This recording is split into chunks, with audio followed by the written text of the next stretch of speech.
Hi, I'm Mirna Nurlaila Sari with name A1B223102 from the English Education Program, Room 04. Here I will discuss the difference in the education system in Indonesia and Japan. Comparison of education system in Indonesia and Japan. What is education system? The education system is a strategy or way that will use to carry out the teaching and learning process to achieve the goal so that students can actively develop the potential within themselves and its need for themselves and society. Every system must have a goal, and all the activities of all its components or parts are directed towards achieving that goal. Therefore, the education process is a system which is called the education system.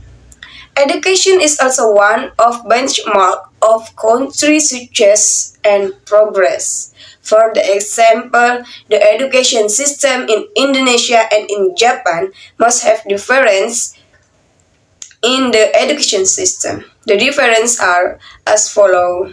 The first is school hours. Why I say school hours? Because study hours in Japan start from 8 a.m. to 3 p.m. while in Indonesia they start from 7 a.m. to 1 p.m. In Japan, if a student is late, they will be asked to make a letter of agreement not to repeat it again. And if they repeat it, the student will be given a witness suspension.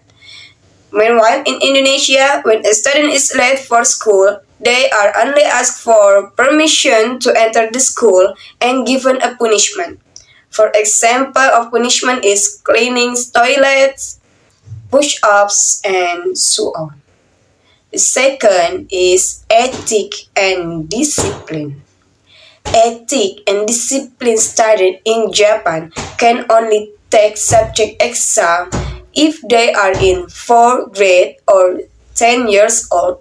For 3 years, they not are judged on how smart they in a science, but they are focused on learning manners. Whereas in Indonesia, discipline is very lacking and very difficult to apply. When in terms of ethic, Indonesia is expressing a decline. This is a this is evidenced by the many cases of teachers being thrown into prison or beaten by parents just from reprimanding their students. In fact, what makes it very sad that currently there are not a few students who dare to fight with their teachers, either with words or with physical attack. What will our future generation be?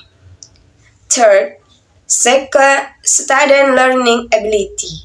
In terms of student learning ability in Indonesia, teachers are more likely to look the individual factor of their students. But for students in Japan, they always advance to next grade based on their test score and abilities.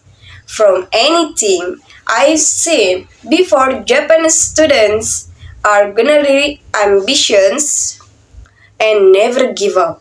They even study on weekends and holidays. After school, they are also accustomed to participating in extracurricular activities or workshops to fill their spare time. These are some education cultures or habits in Japan. Maybe we cannot fully imitate them, but we can take the positive values to continue improving in the education in Indonesia.